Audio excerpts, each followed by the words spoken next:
নমস্কাৰ বন্ধু বান্ধৱীসকল তোমালোক সকলোকে আমাৰ এই চেনেলটোলৈ পুনৰবাৰ স্বাগতম জনাইছোঁ। আজিৰ এই ভিডিঅ'টি সকলো ধৰণৰ কম্পিটিটিভ এক্সামৰ কাৰণে প্ৰিপেয়াৰ কৰি থকা বন্ধু বান্ধৱীসকলৰ বাবে অতি প্ৰয়োজনীয়। আজিৰ এই ভিডিঅ'টিত অসমলৈ আহোমৰ আগমন, আহোম ৰাজ্যৰ প্ৰতিষ্ঠাপক চুকাফাৰ শাসন ব্যৱস্থা, চুকাফাৰ ৰাজত্বকালৰ গুৰুত্ব আদিৰ বিষয়ে আলোচনা কৰিম। ভিডিঅ'টি শেষলৈকে চাই থাকিবা। প্ৰথমতে আমি চাওঁ অসমলৈ আহোমৰ আগমন। অসমৰ ইতিহাসত আহোমৰ গুৰুত্ব আৰু অৱদান অতুলনীয়, যাক কাৰোৰে লগত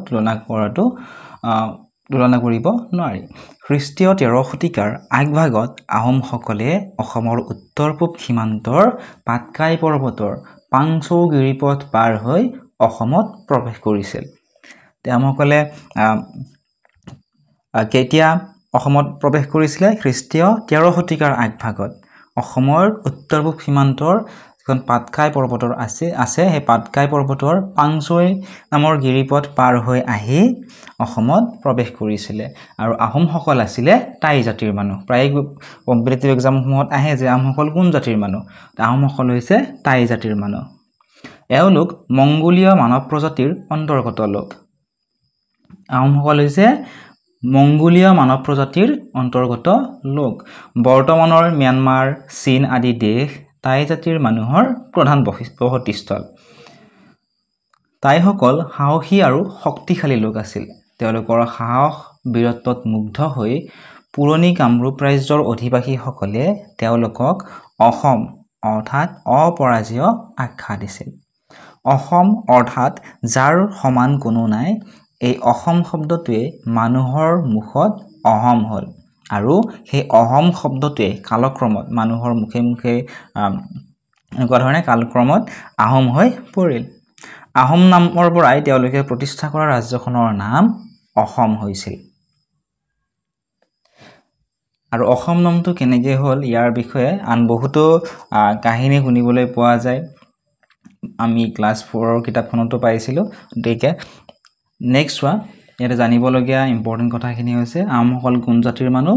আহোমসকল হৈছে টাই জাতিৰ মানুহ। ক্লাছ 9 আৰু 10ত পঢ়ি থকা ছাত্ৰ ছাত্ৰীসকলৰ বাবে সুখবৰ, তোমালোকে মাত্ৰ 100 টকা পে' কৰি আমাৰ টেলিগ্ৰাম চেনেলত জইন কৰিব পাৰিবা। তাত জইন কৰিলে তোমালোকে প্ৰতিটো ছাবজেক্টৰে কুৱেশ্যন আনচাৰসমূহ পাবা, মেথমেটিক্সৰ বাহিৰে। লগতে unit test, half yearly, pre board এক্সামৰ কুৱেশ্যন পেপাৰসমূহ পাবা। 5000+ তোমালোকে ছল্ভ MCQs পাবা, ইম্পৰ্টেণ্ট নোটছসমূহ পাবা। লগতে আমাৰ চেনেলত আপলোড কৰাই গোটেইখিনি নোটছ তোমালোকক তাত দিয়া হ'ব PDF হিচাপত। প্ৰিভিয়াছ ইয়াৰৰ কুৱেশ্যন পেপাৰসমূহ তোমালোকে পাবা মেট্ৰিক পৰীক্ষাৰ। লগতে ডেইলি তোমালোকে ইম্পৰ্টেণ্ট নোটছসমূহ পাবা। এবছৰৰ বাবে মাত্ৰ 100 টকা পে' কৰি তোমালোকে জইন হ'ব পাৰিবা। জইন কৰিবলৈ তোমালোকে স্ক্ৰীণত দেখা হোৱাটছআপ নম্বৰটোত মেছেজ। এতিয়া আমি আহোম ৰাজ্যৰ প্ৰতিষ্ঠাপক চুকাফাৰ বিষয়ে কিছু কথা জানো আহা। পুৰণি অসমৰ সৌমাৰ পীঠত আহোম ৰাজ্যৰ প্ৰতিষ্ঠাপক ৰজাজনেই হ'ল চুকাফা। আহোম ৰাজ্যৰ প্ৰতিষ্ঠা কোনে কৰিছিলে? স্বৰ্গদেউ চুকাফাই। চুকাফাই বৰ্তমানৰ ম্যানমাৰৰ মাওলুং নামৰ ঠাইৰ পৰা এক দীঘলীয়া যাত্ৰাৰ শেষত 1228 খ্ৰীষ্টাব্দত খামজাং নামৰ এখন ঠাইত উপস্থিত হৈছিল। অসম অভিমুখে আহি থকাৰ সময়ত চুকাফাই পাটকাই পৰ্বতৰ দাঁতিকাষৰীয়া অঞ্চলত বাস কৰা নগাসকলৰ লগত যুদ্ধ বিগ্ৰহ কৰিবলগীয়া হৈছিল। যেতিয়াই তেওঁলোকে অসম অভিমুখে আহি আছিল চুকাফাই, তেতিয়াই পাৰ্বতৰ দাঁতিকাষৰীয়া অঞ্চলত নগাসকলে বাস কৰিছিল। গতিকে সেই নগাসকলৰ লগত তেওঁ যুদ্ধ বিগ্ৰহ কৰিব লগা হৈছিল। পাটকাই পৰ্বত পাৰ হৈ চুকাফাই দৌকাওৰং, হাংপুং, নামৰূপ আদি ঠাইত কম দিনৰ বাবে শিবিৰ পাতি আছিল। তাৰ পিছত শিমলুগুৰিত কেইবছৰমান তেওঁলোকে থাকিবলৈ লৈছিল। বসবাস কৰাৰ অসুবিধা, বানপানী আদি কাৰণত তেওঁ শিমলুগুৰিৰ পৰা চৰাইদেউ নামৰ ঠাইখনলৈ যায়। চৰাইদেউ ঠাইখন সুবিধাজনক দেখি চুকাফাই তাতেই স্থায়ীভাৱে ৰাজ্য স্থাপন কৰাৰ সিদ্ধান্ত লয়। 1253 খ্ৰীষ্টাব্দত চুকাফাই চৰাইদেউত ৰাজধানী স্থাপন কৰি আহোম ৰাজ্যৰ শাসন আৰম্ভ কৰে। ইয়াতে একেবাৰে ইম্পৰ্টেণ্ট কুৱেশ্যনটো হৈছে যে চুকাফাই আহোম ৰাজ্যৰ ৰাজধানী ক'ত স্থাপন কৰিছিল?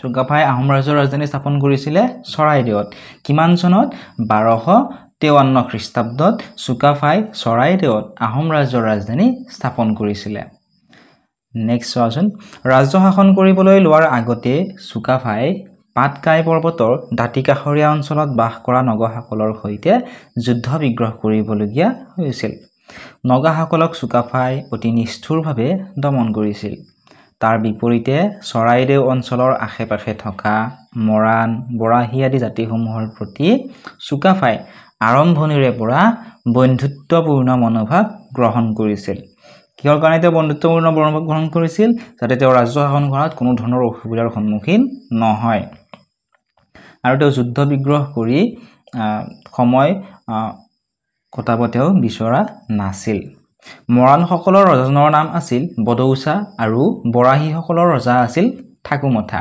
এটো মনত ৰাখিবা ইম্পৰ্টেন্ট হয় তো মৰাণসকলৰ ৰজাৰ নাম আছিল বদৌচা আৰু বৰাহীসকলৰ ৰজাৰ নাম আছিল ঠাকুমথা এই দুটা জাতিয়ে চুকাফাৰ শ্ৰেষ্ঠত্ব মানি লৈছিল তেওঁলোকৰ প্ৰতি চুকাফাই বন্ধুত্ব মনোভাৱ লোৱাৰ এক বিশেষ কাৰণ আছিল চুকাফাই বুজিছিল যে নতুন ঠাইত নতুন ৰাজ্য স্থাপন কৰি ওচৰ চুবুৰীয়া ৰাজ্য আৰু জাতিগোষ্ঠীৰ লগত সদ্ভাৱ বজাই ৰাখিব পাৰিলেহে ভালদৰে নিজৰ ৰাজ্য শাসন কৰাটো সম্ভৱ হ'ব এইটো কথা ভালদৰে তেওঁ বুজি পাইছিল যে নতুন এখন ঠাইত আহি নতুনকৈ ৰাজ্য স্থাপন কৰি ওচৰ চুবুৰীয়া ৰাজ্য আৰু জাতিগোষ্ঠীৰ মাজত যদিহে শত্ৰুতা বজাই ৰখা হয় তেতিয়াহলে ৰাজ্য শাসন কৰাত অসুবিধা হ'ব গতিকে সেইভাবে তেওঁ সদ্ভাৱ বজাই ৰাখিছিল যাতে ৰাজ্য শাসন কৰাত কোনো ধৰণৰ অসুবিধাৰ সন্মুখীন তেওঁ নহয় নেক্সট ইয়াতে দিছে চুকাফাৰ শাসন ব্যৱস্থাৰ বিষয়ে আহোম ৰাজ্যৰ প্ৰতিষ্ঠাতা চুকাফা এজন সাহসী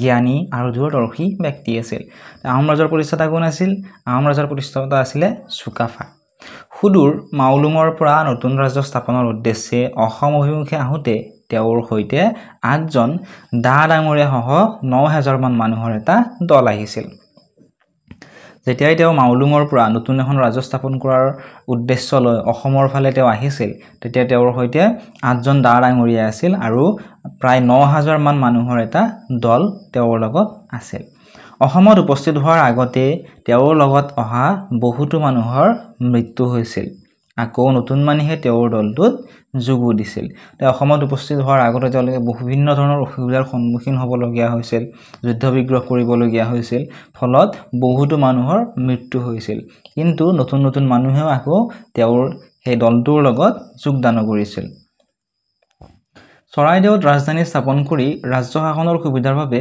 তেওঁ বৰগোহাঁই আৰু বুঢ়াগোহাঁই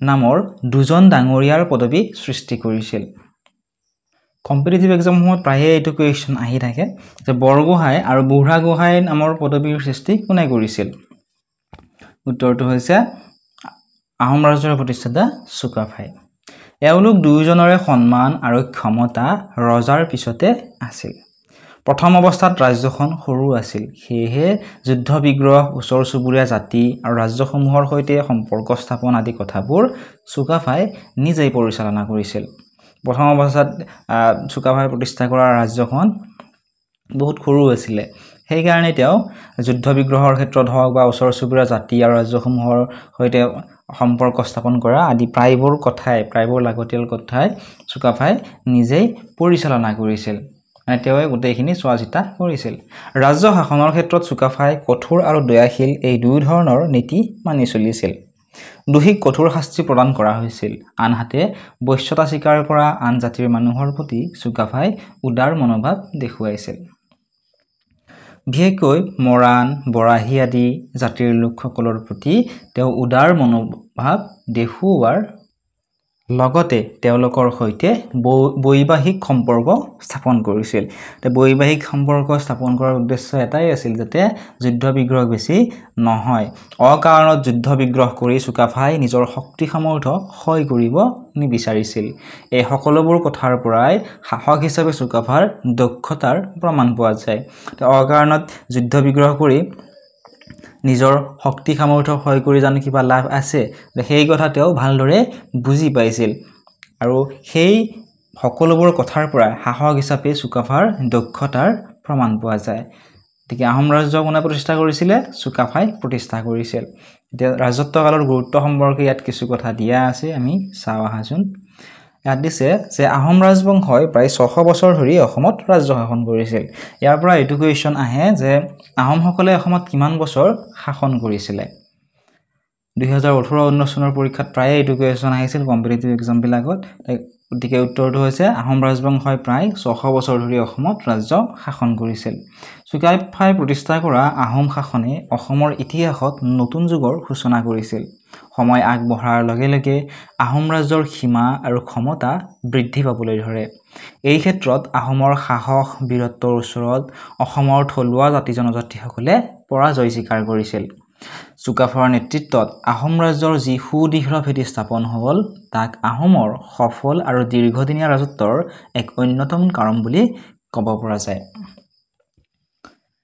চুকাফাই অসমত পোনপ্ৰথমে বুৰঞ্জী লিখাৰ নিয়ম প্ৰৱৰ্তন কৰিছিল এটো কোৱেশ্চন 2023 চনৰ আহিছিল এই কোৱেশ্চনটো যে অসমত পোনপ্ৰথমে বুৰঞ্জী লিখাৰ নিয়ম কোনে প্ৰৱৰ্তন কৰিছিল উত্তৰটো হৈছে চুকাফাই বুৰঞ্জী লিখিবলৈ তেওঁ এক শ্ৰেণীৰ গুণীজ্ঞানী লোকক বিশেষভাৱে নিযুক্ত কৰিছিল এই সকল লোকে ৰজাৰ ৰাজত্বকালৰ বিষয়ে কথাবোৰ একাধিক্ৰমে লিখি গৈছিল বুৰঞ্জী ৰচনাৰ প্ৰতি চুকাফাৰ এই আগ্ৰহ আৰু পৃষ্ঠপোষকতাই তেওঁৰ সময়ৰ প্ৰতি থকা সচেতনতা আৰু প্ৰজাৰ প্ৰতি থকা দায়িত্ববোধকে প্ৰমাণ কৰে আৰু 1228 খ্ৰীষ্টাব্দত চুকাফাৰ মৃত্যু হয় এইটো মনত ৰাখিবা যে চুকাফাৰ মৃত্যু কিমান খ্ৰীষ্টাব্দত হয় চুকাফাৰ মৃত্যু হৈছিল 1268 খ্ৰীষ্টাব্দত ইয়াৰ নোটসমূহ আমাৰ পেইড টেলিগ্ৰাম গ্ৰুপত আপলোড কৰা আছে তোমালোকে যদি জয়েন কৰা নাই ডেসক্ৰিপচনত দিয়া লিংকসমূহত ক্লিক কৰি জয়েন কৰি ল'বলৈ নাপাহৰিবা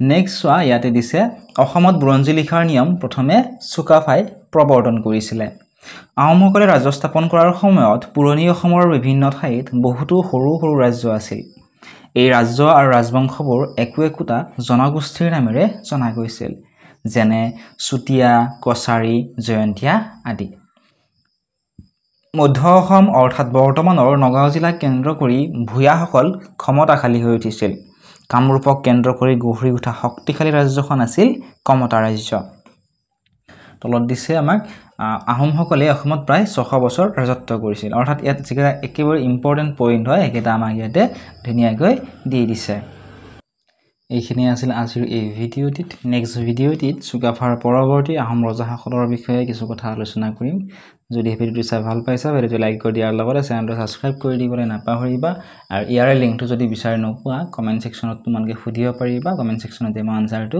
দিবলৈ চেষ্টা কৰিম লগতে ইয়াৰ ৰিলেটেড যিকোনো কোৱেশ্চন যদি তোমালোকৰ আছে কমেন্ট সেকশনত তোমালোকে সুধিব পাৰিবা